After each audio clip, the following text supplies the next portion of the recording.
Hello everyone, welcome back to my channel. Today we are going to learn quantifiers. There are so many quantifiers in English grammar. Quantifier વાક્યમાં noun એટલે કે કોઈ પણ વસ્તુ, વ્યક્તિ કે જગ્યાની ક્વોન્ટિટી બતાવે છે. તો આપણે પણ ઘણી વખત ગુજરાતી લેંગ્વેજ અથવા તો બીજી કોઈ પણ લેંગ્વેજમાં આપણે ક્વોન્ટિફાયરનો યુઝ કરીએ છીએ.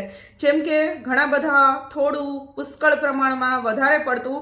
તો આ બધા શબ્દોને આપણે ઇંગ્લિશમાં ક્વોન્ટિફાયર કહીએ છીએ. ઇંગ્લિશ ગ્રામરમાં ઘણા બધા ક્વોન્ટિફાયર્સ છે, પણ આજે આપણે શીખવાના છે મેની અને મચ. તો બે પ્રકારના નાઉનની પહેલાં આપણે ક્વોન્ટિફાયર મૂકીએ છીએ. એક ગણી શકાય એવા અને એક ન ગણી શકાય એવા. તો ગણી શકાય એવા નાઉનમાં ક્યાં ક્યાં આવશે? તો કે ફ્લાવર્સ છે, બેડ છે, વ્યક્તિ છે એટલે કે પર્સન છે, સ્ટુડન્ટ્સ છે, ઓડિયન્સ છે, કે તો જેને આપણે નંબરમાં ગણી શકીએ છીએ. 1 2 3 4 5 એ રીતે ગણી શકીએ છીએ. અમુક વસ્તુઓ એવી છે કે જેને આપણે 1 2 3 4 5 એટલે નંબરમાં ગણી નથી શકાતો, ન ગણી શકાય તેવા નાઉન અથવા તો અનકાઉન્ટેબલ નાઉન્સ કહેવાય છે. જેમ કે ફ્લોર છે, કોઈ પણ પ્રકારનો લોટ છે, અનાજ છે, લિક્વિડ છે, પાણી છે, દૂધ છે. તો આ બધી વસ્તુને 1 2 3 4 5 પણ નથી ગણાતી, પણ અમુક ક્વોન્ટિટીમાં ગણાય છે. તો આવા કાઉન્ટેબલ અને અનકાઉન્ટેબલ, ગણી શકાય એવા અને ન ગણી શકાય એવા બંને પ્રકારના નાઉનની પહેલા આપણે ક્વોન્ટિફાયર્સ મૂકશું. હવે જે રીતે મેં તમને કીધું એ પ્રમાણે કે મેની છે એ ગણી શકાય એવા નાઉનની પહેલા વપરાય છે, તો એના હું તમને થોડા એક્ઝામ્પલ આપીશ. So let's see.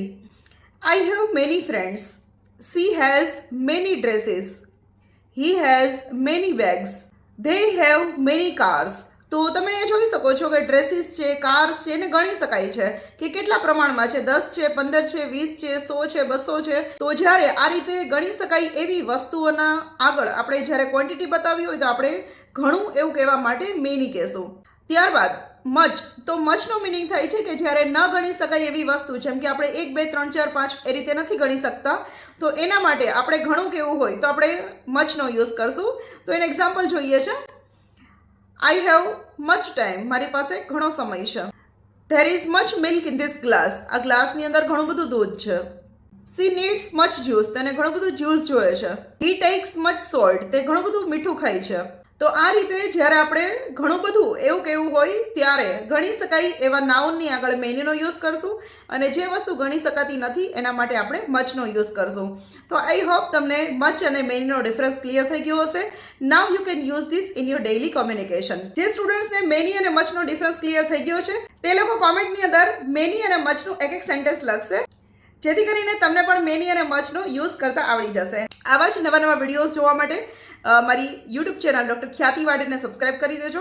તમે મને ઇન્સ્ટાગ્રામ અને ફેસબુક પરથી જોતા હોય તો મારા પેજને ફોલો કરી દેજો. Thank you everyone for watching and bye for now.